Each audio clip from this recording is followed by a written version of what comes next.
आइए मेरे दोस्तों, आपका स्वागत है श्रीमद् भगवत गीता पाठ में। सबके मंगल की कामना करते हुए भगवान का नाम लेकर शुरू करते हैं। ये अंतिम श्लोक है, ये दूसरे अध्याय का। इसके बाद फिर तीसरा अध्याय शुरू होगा। आपकी सहयोग से, आपका ये श्रवण करने का सहयोग मेरे लिए बहुत है। आप सबका बहुत बहुत धन्यवाद करता हूँ। आगे भी ऐसी आशा करता हूँ कि आप श्रवण करते रहेंगे और दूसरों को शेयर भी करें, प्रेरित करें कि भगवत गीता एक ऐसा ग्रंथ है जो सभी के कल्याण के लिए है। आइए ईश्वर का नाम लेते हैं। ओम शंकरम शंकराचार्यम केशवम बादरायणम सूत्रभाष्य कितो वंदे भगवंतो पुनः पुनः ईश्वरो गुरुरात्मेति मूर्ति वेद विभागिने व्योमवत् व्याप्त देहाय दक्षिणामूर्ते नमः।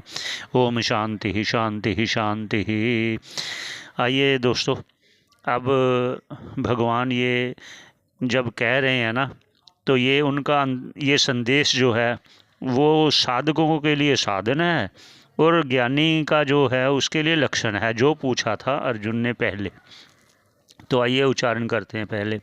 एषा ब्रह्मी स्थिति पार्थ नैनां प्राप्य विमोह्यति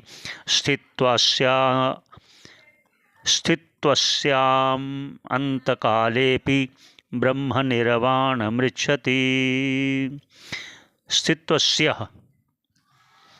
स्थित्वस्याम् अंतकालेपि ब्रह्म निर्वाणमृच्छति। आगे भाष्यकार क्या कह रहे हैं उस पर चलते हैं। ऐसा ब्रह्म स्थिति, ऐसा ब्रह्म स्थिति जो पहले कह दिया 71वें श्लोक में, और इससे पहले जो जो कहा कि कामनाओं से रहित होकर, निष्प्रह होकर, निर्मम अर्थ ममता अहमता ममता को त्याग कर, अहंकार को त्याग कर, सा वह जो जिज्ञासु है शांतिम अधिगच्छति अर्थात मोक्ष पद को प्राप्त करता है। ऐसी स्थिति, ऐसा ये है ऐसा ब्रह्म स्थिति का, ब्रह्मी स्थिति ऐसा है। पार्थ ना एनाम प्राप्य विमोहति, फिर इस ब्रह्मी स्थिति को प्राप्त करके फिर मोह को प्राप्त नहीं होता। तत्र को मोह का शोका, फिर एकत्वम अनुपश्यति, क्योंकि शोक और मोह तो तभी होगा जब दूसरा भी होगा, जिससे किसी से राग होगा, किसी से द्वेष होगा, तभी शोक और मोह होता है। इसलिए फिर जब सबको अपनी आत्मा रूप में ही जब जान लिया, फिर वो ना एनम प्राप्य ना विमोहिति, फिर मोह को प्राप्त नहीं होता। फिर स्थित्वा, ये ऐसी स्थिति को पा करके अस्यः, इस साधक का अंतकाले भी, अगर ऐसा कोई व्यक्ति है जो पहले नहीं कर पाया और अंतिम काल अर्थात मृत्यु काल में भी वो कोई ऐसा अपनी वृत्ति को उस आत्म तत्व में लगा लेता है, तो भी अंतकाले भी, अंतकाल में भी, मरण काल में भी यदा ऐसी स्थिति बना ले तो ब्रह्म निर्वाणम ऋच्छति, वो ब्रह्म प्राप्ति कर लेगा।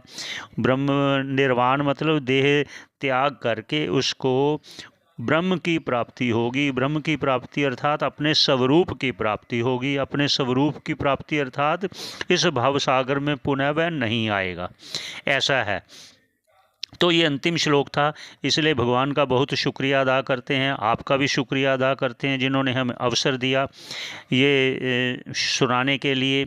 और आगे ये दो और है, ये भी पढ़ लेते हैं। ओम तत्सत इति श्रीमद्भगवद्गीतासु उपनिषत्सु ब्रह्म विद्याम योग शास्त्रे श्री कृष्ण अर्जुन संवादे सांख्य योगो नाम द्वितीयो अध्याय समाप्त। ये आप लोगों का बहुत ही धन्यवाद करता हूँ मैं। ईश्वर का पुनः पुनः धन्यवाद, कोटि कोटि धन्यवाद करता हूँ जिन्होंने मुझे अवसर दिया आप लोगों को सुनाने के लिए। आशा करता हूँ आगे आप श्रवण करते रहिए, आपका सहयोग मिलता रहे। बहुत बहुत धन्यवाद, बहुत बहुत धन्यवाद आप सबका।